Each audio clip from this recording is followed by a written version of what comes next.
God is good, and He has been faithful for us and to us. And I believe He will continue to be faithful in our lives. Amen.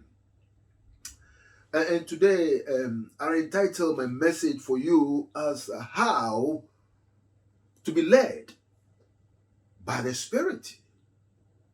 How to be led by the Spirit. Because I'm believing that it is the Spirit of God, the Holy Spirit, that has led us even to where we are. Sometimes we don't even know what He does in us. But the good news is, if we are aware and made aware of how He works and how He leads us, we'll be cautious and very careful and to depend solely on Him, and we will see the great and mighty things that God will do for us. Hallelujah. How to be led by the Spirit. I want to take a scripture from 1 Thessalonians 5 and verse number 23. 1 Thessalonians 5:23. Reading from the New King James Version. Hallelujah. Let's hear the word of God. It's a prayer that Paul prayed for the people, for the Thessalonians. He prayed for them because they have received Jesus Christ as their Lord and personal Savior.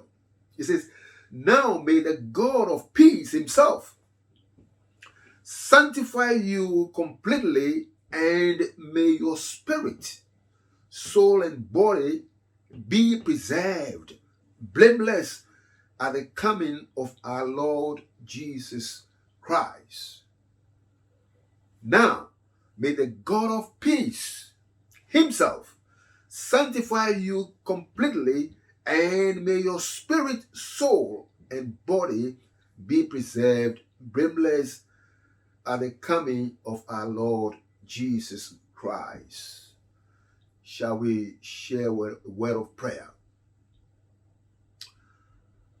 Our precious Father, we thank you and we bless you and we give you the glory. We give you the praise and for all that you have done in our lives and you continue to do for us, your protection and your provision even in these times for us. We know without you there is nothing we can do, but with you all things are possible. We thank you for your mercies. We thank you for your goodness.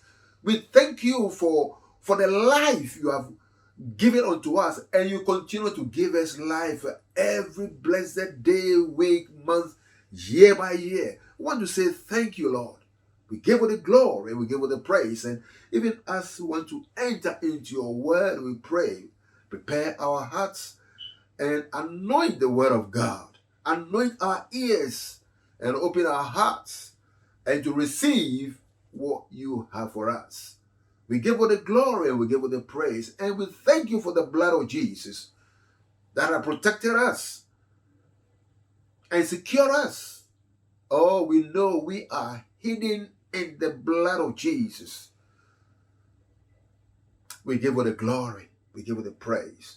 And in Jesus' name we pray, and the people of God says, amen. Amen. Hallelujah. How to be led by the Spirit. Do you know that when we depend solely on the Spirit of God that dwells in us, and we know it's in us,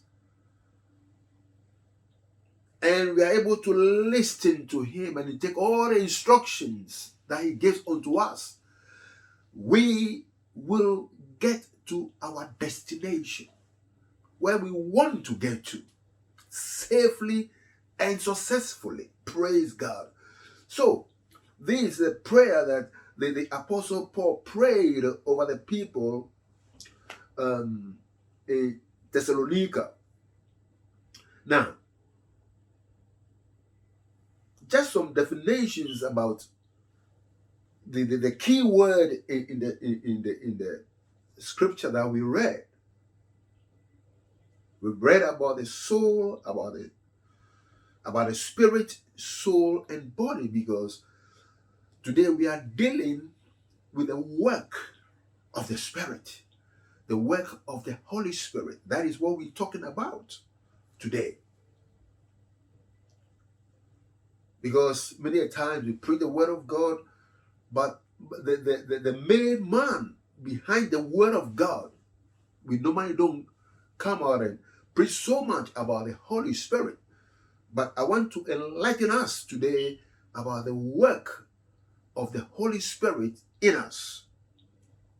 So, because sometimes we think the spirit and the soul are just the same, but it is not.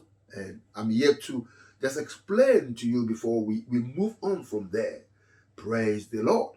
So, the spirit is defined as the spirit gives us the ability and intimate relationship with God, and is made alive and perfect the moment we are born again. So it is the Spirit that gives us that ability to be intimate to our God. Hallelujah. In other words, the Spirit, that is the Holy Spirit, is a person who lives in us, and he instructs us and he directs us. Hallelujah. So that is about the Spirit. When we became born again, it became alive, and it's perfect, and it doesn't need any perfection anymore. Praise the Lord. Now the soul is said to be our mind, our will, our emotions, and where we think or we feel. That is about our soul, talking of our personality. Praise the Lord. And then we have our body where the spirit and the soul, they dwell in the body. And some translations say the body is the tent, is a tent, or is a house. It houses the spirit and the soul.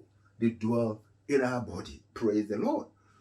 But this body, or this tent, it gets to a time where it perishes, it wears down.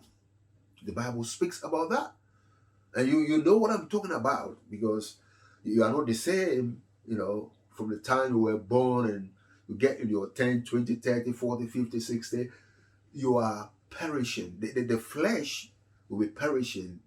Not that you are dying, but the flesh is not the same. You don't have the same strength. Praise the Lord. So it tells us in 2 Corinthians in chapter number 4 and verse number 16, it says, "Therefore we do not lose heart, even though our outward man perishes, yet our inner man is being renewed day by day." So basically what the Apostle Paul is saying here is that us, even our outward being, the tent in which we are, or the body, or the house that hosts the spirit and the soul, as it perishes, as it wears down, it says the spirit in us is renewed day by day.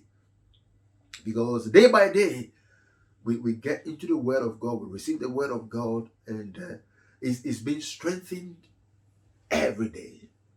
That never perishes, but it is our body. Guess what? If our body, as it says, is like a tent, when the wind blows to the tent, If you are going to a camping before you, or you go to a park where they made a tent, when the wind is blowing, we see what happens, and sometimes even we get some kind of damages in the tent, and which has to be repaired. Yes, so it's our bodies. Our bodies are the temple, or the tent that holds the spirit and the soul. And so sometimes what happens is that the tent becomes a bit faulty, but when it's faulty, we try to repair it. So until the time when we are with the Lord, when we don't need this tent anymore, but then we get into a house where it doesn't perish, and it doesn't decay, but is forever and ever. Praise the Lord. So this is about the spirit, the soul, and the body in which we are. So the spirit and the soul, they are not the same. Let's go into the book of Romans and chapter number 8. Romans chapter 8. How to be led by the Spirit of God. I don't know, but I've got my granddaughter there, and he tried to hold my hand when we are going to cross the road. And I tell her, no, you don't do that. I have to hold your hand, because it's a clever little girl. In case a car is coming or anything, for the fact that I'm holding her hand, I'm able to save her and deliver her. Praise the Lord. But guess what? If this 6-year-old girl is rather holding my hand, and there is a danger, how can I quickly save her? So we try to be submissive to God, so that God will hold our hands. God will lead us in everything that we do. So in Romans in chapter number 8, let's read from verse number 11. It says, "But if the spirit of him who raised Jesus Christ from the dead dwells in you, he who raised Christ from the dead will also give life to your mortal bodies through his spirit who dwells in you." Hallelujah. It says, for the fact that that spirit entered into the grave, or the tomb where Jesus Christ was buried, and raised him from the dead. It said that same spirit is able to give life to what? Our mortal bodies. Praise the Lord. So it tells of how powerful this spirit is. And that is what we, as children of God, we are hosting. We have him in us. Hallelujah. We have this spirit in us, and is quickening our mortal bodies. So verse number 14, Romans 8 and verse number 14, it says, "For as many as are led by the Spirit of God, these are the sons of God." Yes, of course. His Spirit has raised us, has given our mortal bodies what? Life. And now we are the sons of God. Because at first we were dead in our trespasses. But here comes the Spirit of the Lord that comes into our mortal bodies, because we ask for, and then we receive it, and it comes into our mortal bodies, and he says it gives us life. And Paul says that to those people who had received the Spirit, he says they are who? The sons of God. Or you can be a woman But in this instance, we say we are what? The sons of God. Verse number 15. For you did not receive the spirit of bondage again to fear, but you receive the spirit of what? Adoption, by whom we cry out, Abba, Father. Oh, praise the Lord. For we did not receive the spirit of what? Bondage to fear, because we have been delivered from that spirit of fear. We have been delivered from sin and bondage. Now we are the sons of God. Now, in Paul's time, with the Roman culture, when you are being adopted by another person, then which means you lose all your rights. So once we become born again and then we are adopted sons of God, we lose our rights as slaves and who are under bondage. We lose that. We don't need it. Praise the Lord. We are no more under the bondage of being a slave to sin. We have lost those rights, and it's good we lost those rights.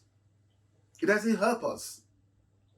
These are bondages to fear, because we are bound with sin. But guess what? The Spirit of the Lord get into our lives and bring us new life, and then adopted us as sons of God. And we have the cause then to cry to our God, Abba, Father. Praise the Lord. Because of that, God has given unto us the best of his gifts. What are they? His Son. The best of God is his Son, who is sent into this world, and he went on the cross for us. He died. He shed his blood, and the blood has cleansed us from all unrighteousness. His blood has forgiven us from all our sins. You know, you are going to your Father. You are not lost. Hallelujah. So that is God's best he has given unto us. Because of his Son, we have got the Spirit of God in us. We have got the Holy Spirit in us.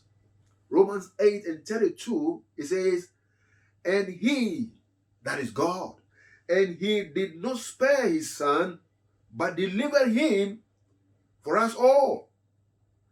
How shall he not with him also freely give us all things? His Son. He did not spare his Son. He didn't say, this is my Son. He shouldn't go on the cross. I can just do something that the people will be saved. He didn't spare him, but he gave him up for us. And he went on the cross and he died for us. And if Jesus did this for us, what else can't God do for us? Praise the Lord. So let's go to John and chapter number 14, John 14, reading from verse 16 to 17. John 14. It says, and I will pray, Jesus speaking here, I will pray the Father, and he will give you another helper, that he may abide with you and forever. And I will pray the Father, and he will give you another helper. Note that it says another helper. You can see in your Bible, if you have your Bible, the helper is having a capital H there. So it's referring to Jesus. Hallelujah. Another helper.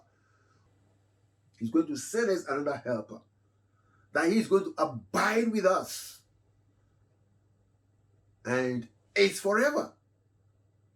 When Jesus was with his people, in the daytime they can see him, the nighttime they can see him, sometimes they can see him when he shows up.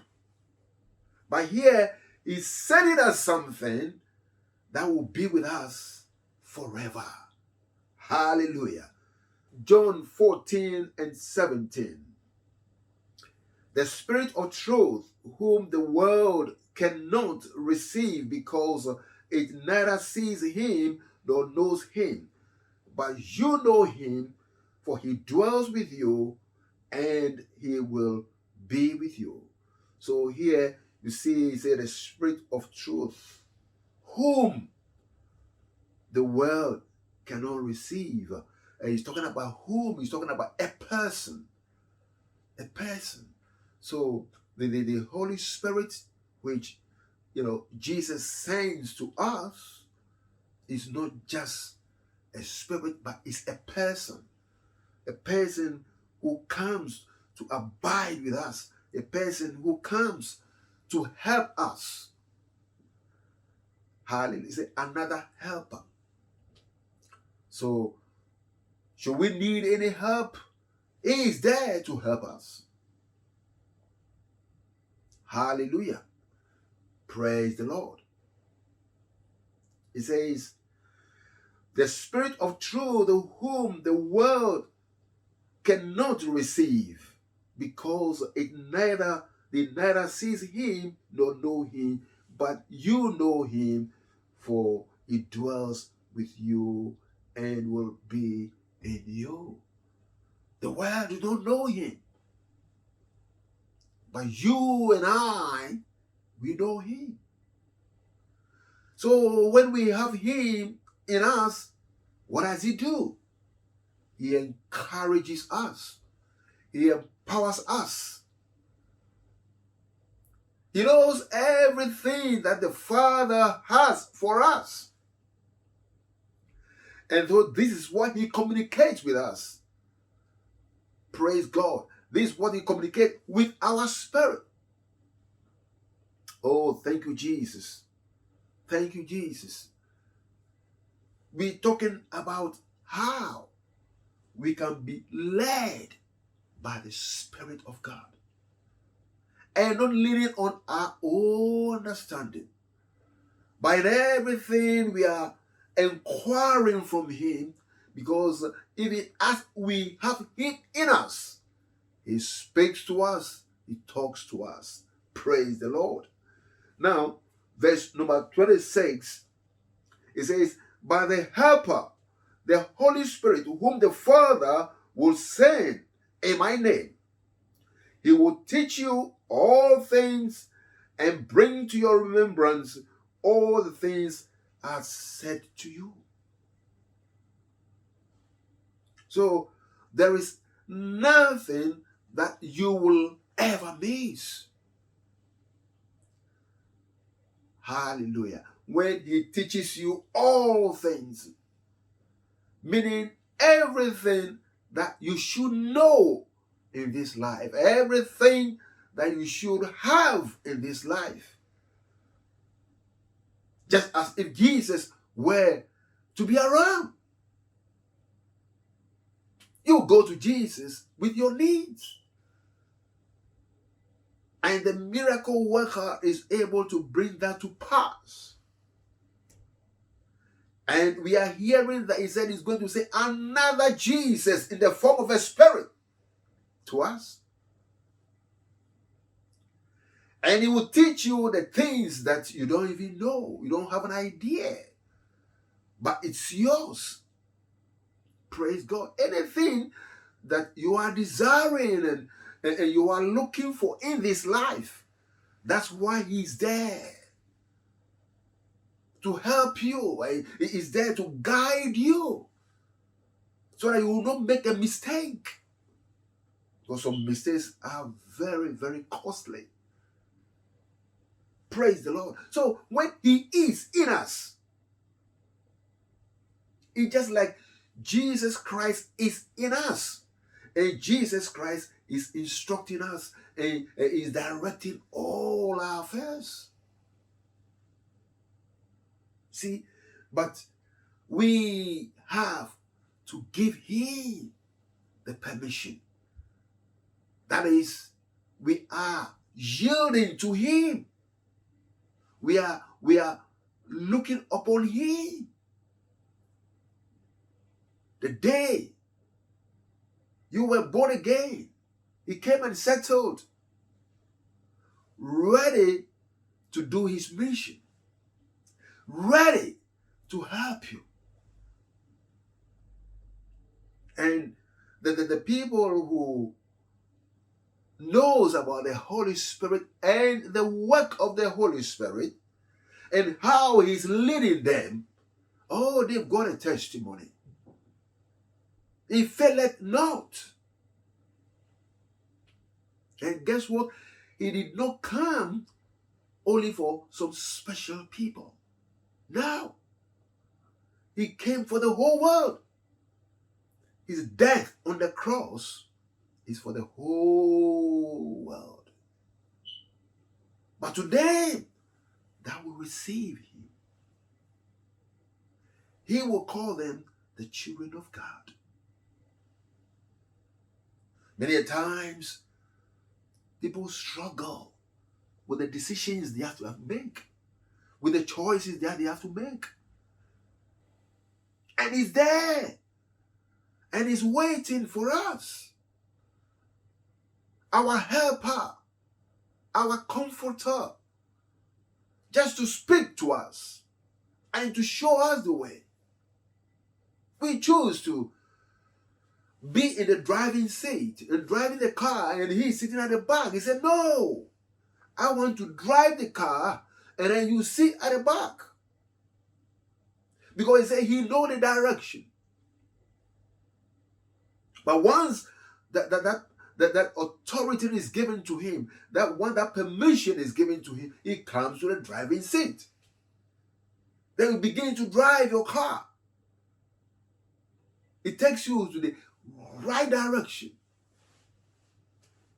Oh, hallelujah. This is not only for some people, but it's for the whole world. For the whole world. You might think it's all well with me. But 1 Corinthians and 2 and verse 9 says that I have not seen, nor ear heard, nor gone into the heart that which God Almighty has for us. So you might think that, oh, all that you have is all that God has for you. That is what you can see just in the natural. He says, he has blessed you with spiritual blessings. Not only physical blessings, spiritual blessings where you have to tap into the spiritual blessings and you begin to walk in the physical blessings which he has for you. Praise the Lord.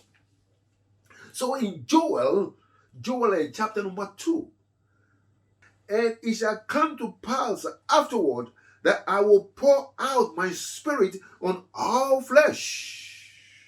Your sons and your daughters shall prophesy.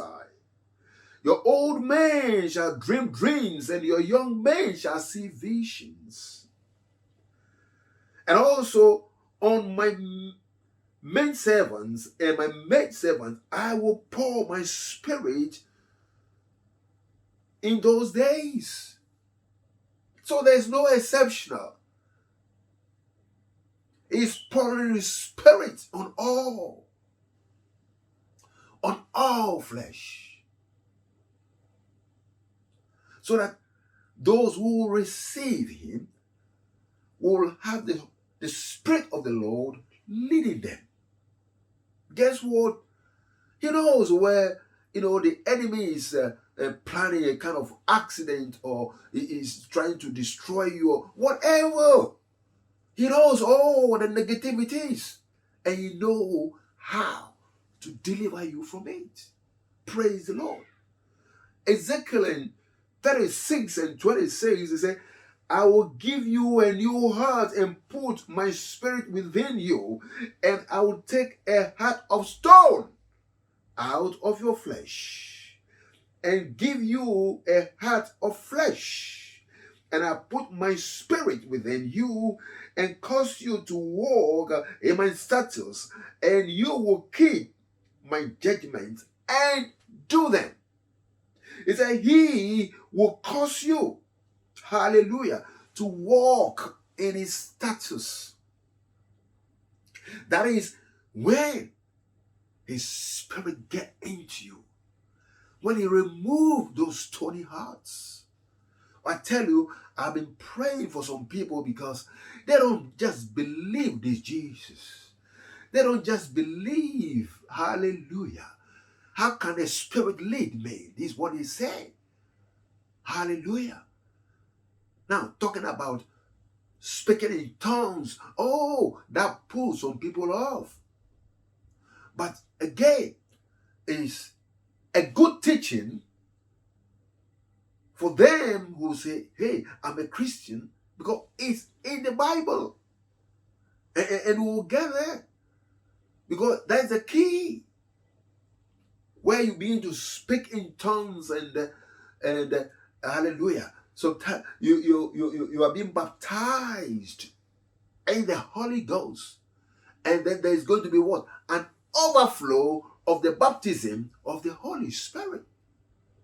And when people hear this, they say, wow, what is this? But some people believe it.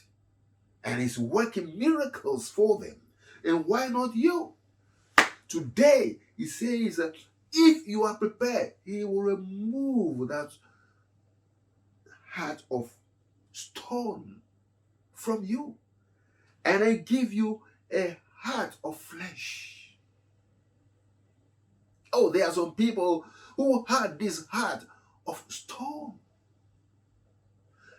but the word of God was preached to them, and they received it and decided to give their life to Jesus, so that Jesus will lead them. I tell you, when He is leading you, He leads you to the green pastures. Hallelujah. He leads you to the desires. He leads you to the place of fulfillment of the desires of your heart. Hallelujah. So sometimes, so some prayers are not answered. Jesus' own prayer says, he said, what did He say in his prayer? His will in heaven should be with us here. So again, if you are praying a prayer and that prayer is not in His will, how can that prayer materialize? Hallelujah. Oh, praise the Lord. Hallelujah. Today, I'm believing that He is going to remove the heart of stone from some people. Because God loves us all. And God's Spirit wants to lead you and to prosper you and to bring you to that very place that God had wanted you to be. Hallelujah. We are talking about how the Holy Spirit leads us. He leads us in those big decisions that we have to make, big choice that we have to make. But he is able to instruct us. And when we are obedient to him, oh, it's all joy. It's all joy. Hallelujah. Hallelujah. Even though, his spirit is in us, and his spirit is working a purpose in our lives, and his spirit is bringing us to the very place that God wants his people to be, we still face some challenges in this body. Hallelujah. We still face some challenges. The enemy brings a kind of temptations, hallelujah, about the world and about this flesh, hallelujah, and about the devil. These are the things that we come in contact with because we are in this world and we are in this flesh. But do we have to conform to the things of this world? No. Hallelujah. It tells us in the book of James and 4, it says, therefore submit to God. And when you submit to God, resist the devil, and you will resist the devil, and he will do what? He will flee. Because the devil will just come to you to confuse you. It comes to you with an enticing words. It comes to you with things that do not line up with the word of God. And finally, a child of God, he will put you in prison. So these are the three things. These are the three things that we face as challenges. Praise God. The world, the flesh, and the devil. They are always there, trying us. But there's a word for all of them. With the devil, it says, when you submit to God, you have got God's spirit in you to resist the devil, and he will flee. He will flee from that temptation that the enemy wants to bring to you and then disgrace you and put shame upon you. I tell you, that is the work of the enemy.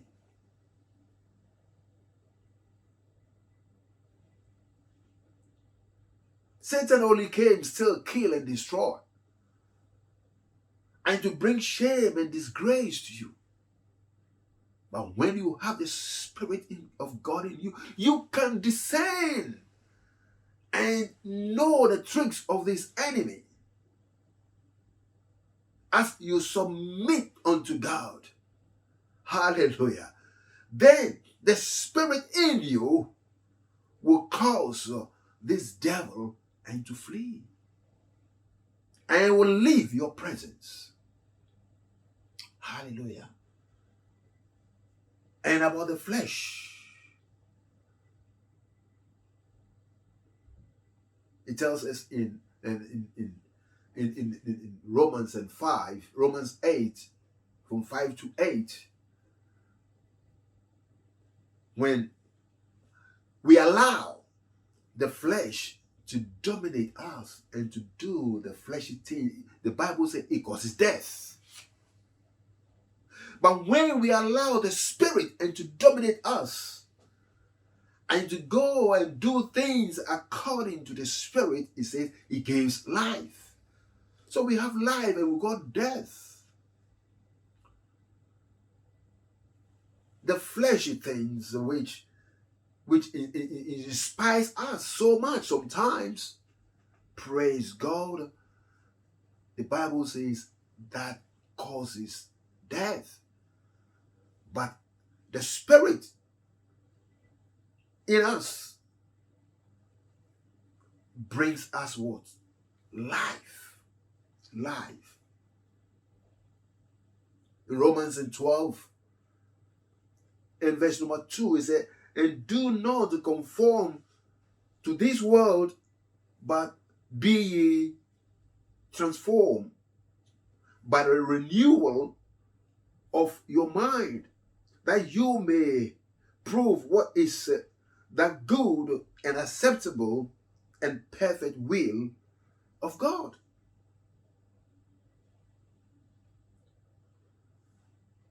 Once we are receiving the word of God, we are renewing our mind.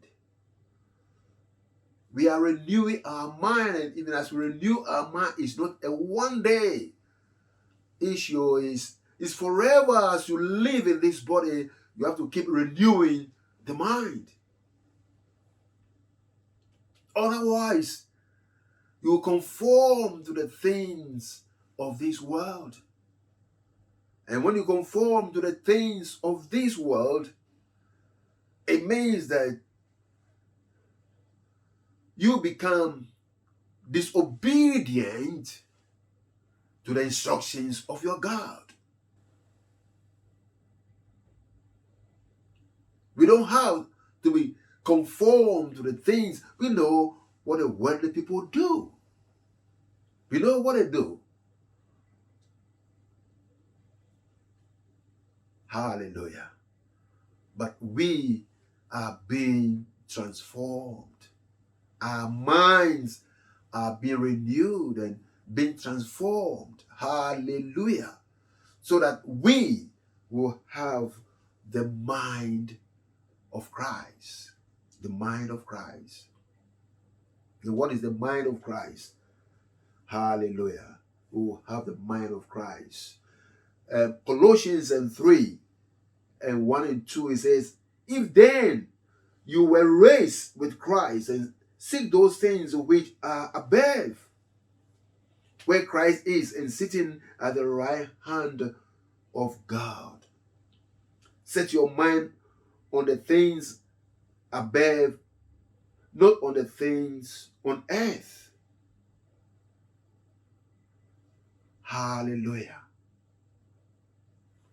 What is Paul telling us over here? Set your mind on the things above. The things that Christ had already prepared for you. Set your mind on those things. See, your mind and your heart, they go together. And so if you are setting your mind on good things, if you're setting your mind on having some good prospects, the Holy Spirit in you, hallelujah, will cause those things to come to pass.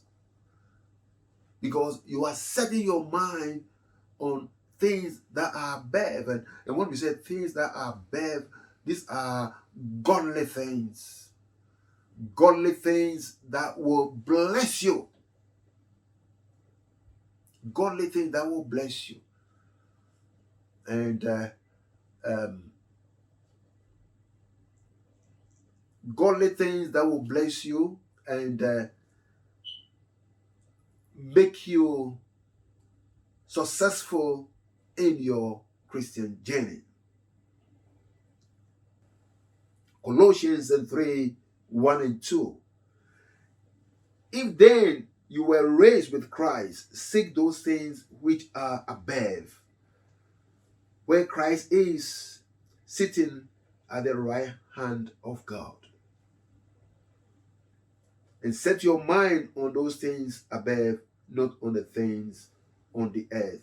And the things that are above are things that will help your Christian living. Things that people will see about you and give the glory to God. Let the Holy Spirit lead you. And how? And what are our responsibilities? So the first thing I put on paper here is to be sensitive to the promptings of the Holy Spirit, which is in us. Be sensitive to the promptings of the Holy Spirit, because He speaks every now and then, every moment of your life. He's telling you something. Even when the telephone rings, it tells you something. You go into the kitchen, he's telling you things all the time. Sometimes he can just tell you, just begin to pray. Just begin to pray. You don't know why you are praying. But that prayer that you are praying for your family would have saved somebody somewhere. But for the fact that you don't hear the promptings of the Holy Spirit, is telling you to pray, and you can't even know the voice and how He's speaking to you and to do what He's saying. Be sensitive to the promptings of the Holy Spirit, because it will prompt you, it will tell you things.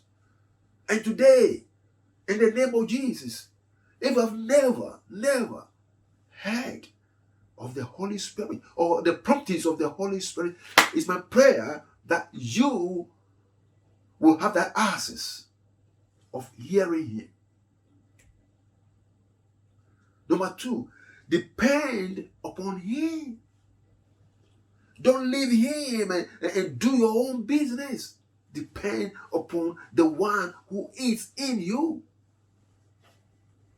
Hallelujah. Be submissive to Him. Say, Holy Spirit, I'm asking you to speak through me. Oh, this is what I'm going to do. Tell me something. And He will speak to you. Hallelujah. Yield to Him. Yield to Him. Yield to the Holy Spirit. Number 4, cooperate with Him. Cooperate with Him. Don't leave Him alone and do your own. Cooperate with the Holy Spirit. Now, it said, listen and hear His voice, because He's going to speak. John 10:20 says that my sheep hear my voice, and I know them. He's going to speak to you. Hallelujah. We can have our televisions, our radios, our phones. We can switch off our phone. And when we switch off our phones, we don't have any message coming in because it's switched off. Silence time. But once we switch it on, it's switched on, you start having messages. And some people have switched off the Holy Ghost. It's there, but it's switched off. So they can't hear anything. They can't hear anything. Praise the Lord. Today, I'm asking you to switch it on. Let it be on. Because after this message, I tell you, it's going to begin speaking to you. Sometimes we doubt whether, is he still there or not? But he's there. All you need to is to activate him, connect to him. Hallelujah. And you're going to see that your prayers are going to be answered. Hallelujah. I won't give you just a testimony about myself. I can tell you these things and I don't give you an example, because the Holy Spirit works. He speaks. Speaks. On our wedding day, a night before our wedding, that was in the 80s, praise the Lord, I've arranged a car for the wedding. So something spoke to me around about 10 p.m.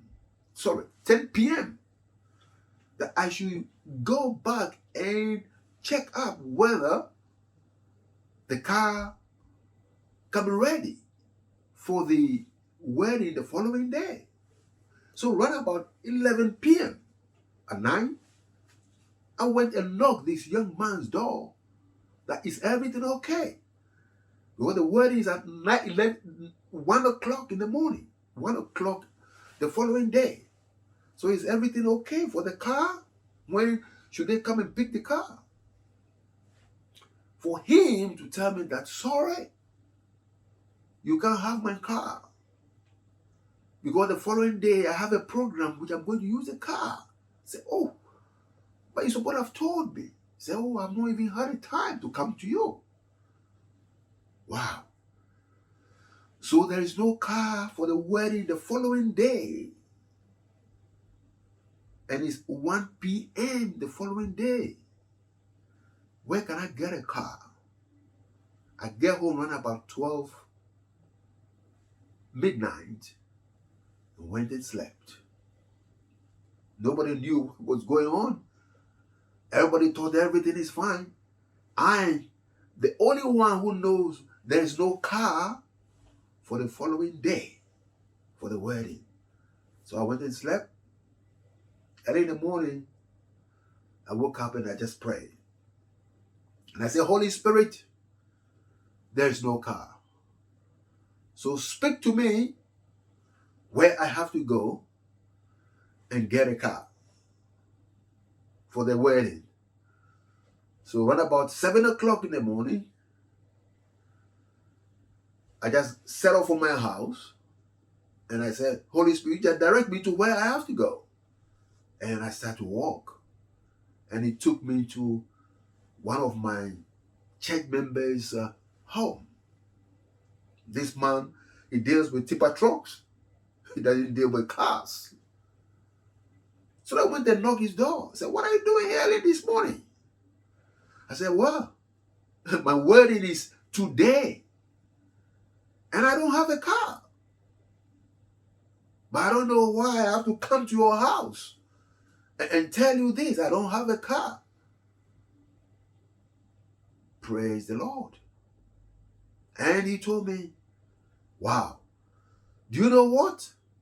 He said, I have got a brand new car for my wife. My wife have not used it. It's still in the garage. So you leave this place, give me the address where they have to go and pick your wife, and go back home and start your preparation. So wow. He said, I'm going to call a gentleman, get a car out, get it washed, and I'm going to find you a driver that is going to take you for the 2 days, for the Saturday, it was on the Friday, for Friday, and then the Sunday when we go to church. So wow, God is good. So back into my house when about 8 o'clock, within an hour, there has been a miracle. Nobody knows what is going on. My wife doesn't know. All she was expecting is a car will come and pick her from her home. And that's it. By the Holy Spirit, He spoke clear to me. He gave me the place to go. And when I went there was no argument. He said, I just bought a brand new car for my wife. It has not been used. And I want you to go. I'm going to ask a gentleman. And this man they asked to even drive the car is one of the top guys at the place. And, it was just a miracle. But this morning, I want to tell you that we have the Holy Spirit which dwells in us. And this Spirit, it works for us. When we are obedient to the Spirit, when we listen to the promptings of the Spirit, He will speak to you. He will tell you things. Sometimes He will tell you that is not the right man to marry. He can tell you that is the man to marry. He will tell you that is the right job to do. He will tell you no. Oh, you want to travel? He can forbid your traveling. Again, He can allow you to travel. And it's due to how sensitive are you to the Holy Spirit. It's my prayer that you are being led by the Spirit. Hallelujah. Be led by the Spirit. So shall we pray? Our dear Father, we thank you for this time that you have been with us. It's our prayer that, my God, you lead us in everything that we do, and your name will continue to be glorified. Father, we give you all the glory, we give you the praise, we give you the honor for what you have done and what you continue to do. We praise you, we worship you, and in Jesus' name we have prayed in thanksgiving. Amen.